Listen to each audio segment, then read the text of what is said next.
जय माता दी। आज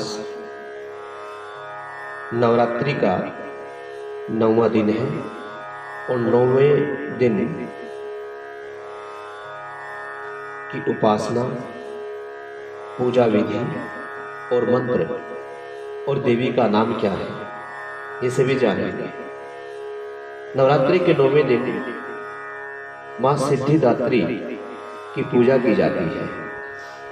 इनका मंत्र है या देवी सर्वभूतेषु मां सिद्धिदात्री रूपेण संस्थिता नमस्तस्यै नमस्तस्यै नमस्तस्यै नमो नमः। इस मंत्र का अर्थ है, हे मां सर्वत्र विराजमान और मां सिद्धिदात्री के रूप में, हे प्रसिद्ध अम्बे, आपको मेरा बार बार प्रणाम है या मैं आपको बार बार प्रणाम करता हूँ। हे माँ, मुझे अपनी कृपा का पात्र बनाओ। माँ दुर्गा जी की 9वीं शक्ति का नाम सिद्धिदात्री है। ये सभी प्रकार की सिद्धियों को देने वाली है। नवरात्रि पूजन के 9वें दिन इनकी उपासना की जाती है। इस दिन शास्त्रीय विधि विधान के अनुसार पूर्ण निष्ठा के साथ साधना करने वाले साधक को सभी सिद्धियों की प्राप्ति हो जाती है। सृष्टि में कुछ भी उसके लिए अगम्य नहीं रह जाता। ब्रह्मांड पर पूर्ण विजय प्राप्त करने का उसमें सामर्थ्यता आ जाती है। मार्कंडेय पुराण के अनुसार अणिमा, महिमा, गरिमा, लधिमा, प्राप्ति, प्राकाम्य, इशितत्व और विशितत्व, ये 8 सिद्धियां होती हैं। ब्रह्म वैवर्त पुराण के श्री कृष्ण जन्म खंड में यह संख्या 18 बताई गई है।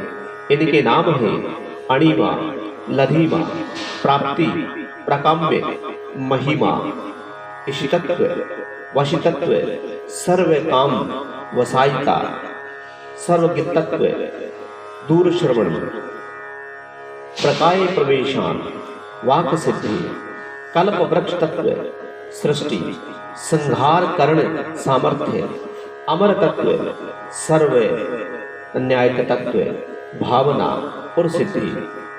इसी प्रकार इनके ये 18 नाम हैं। मां सिद्धिदात्री भक्तों और साधकों को ये सभी सिद्धियां प्रदान करने में सामर्थ है। श्रीमद् देवी महापुराण के अनुसार भगवान शिव ने इनकी कृपा से ही इन सिद्धियों को प्राप्त किया था। इनकी अनुकंपा से ही भगवान शिव का आधा शरीर देवी का हुआ था। इसी कारण वे लोक में अर्धनारीश्वर के नाम से प्रसिद्ध हुए। मां सिद्धिदात्री की 4 भुजाएं हैं। इनका वाहन सिंह है।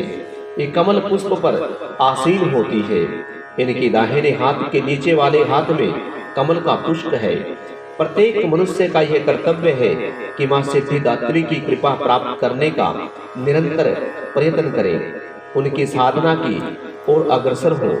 इनकी कृपा से अनंत दुख रूप सागर से निर्लिप्त रहकर सारे सुखों का भोग करता हुआ वह मोक्ष को प्राप्त कर जाता है। 9 दुर्गाओं में मां सिद्धिदात्री अंतिम है। अन्य 8 दुर्गाओं की पूजा उपासना शास्त्रीय विधि विधान के अनुसार करते हुए भक्त द्वारा मां दुर्गा पूजा के 9वें दिन इनकी उपासना में प्रवृत्त होते हैं। इन सिद्धिदात्री मां की उपासना पूर्ण कर लेने के बाद भक्तों और साधकों को लौकिक और परलौकिक सभी प्रकार की कामनाओं की पूर्ति हो जाती है। सिद्धिदात्री मां के कृपा पात्र भक्त के भीतर कोई ऐसी कामना शेष बचती ही नहीं जिसे वह पूर्ण करना चाहे। वह सभी सांसारिक इच्छाओं, आवश्यकताओं और सफलताओं के ऊपर उठ करके मानसिक रूप से मां भगवती के दिव्य लोक में विचरण करता हुआ उनके कृपा रस पीयूष का निरंतर पान करता हुआ विषय भोग शून्य हो जाता है। मां भगवती का परम सानिध्य ही उनका सर्वस्व हो जाता है। इस परम पद को प्राप्त करने के बाद उसे अन्य किसी भी वस्तु की आवश्यकता नहीं रह जाती। मां के श्री चरणों का ये सानिध्य प्राप्त करने के लिए हमें निरंतर नियम निष्ठ रहकर उनकी उपासना करनी चाहिए। मां भगवती का स्मरण, ध्यान, पूजन हमें इस संसार की असारता का बोध कराते हुए वास्तविक परम शांतिदायक अमृत पद की ओर ले जाता है। इनकी आराधना से जातक को अणिमा, लघिमा, प्राप्ति, प्रकाम्य, महिमा, अस्तित्व आदि सभी प्रकार की सिद्धियां और नवनिधियों की प्राप्ति होती है। आज के युग में इतना कठिन तप कोई नहीं कर सकता, लेकिन अपनी शक्ति के अनुसार जब तप, पूजा अर्चना कर कुछ तो माँ की कृपा का पात्र बनता ही है। प्रत्येक सर्वसाधारण के लिए आराधना योग्य ये श्लोक सरल और स्पष्ट है। माँ जगदम्बे की भक्ति पाने के लिए इन्हें कंठस्थ करके नवरात्रि में 9वें दिन इसका जाप अवश्य करना चाहिए।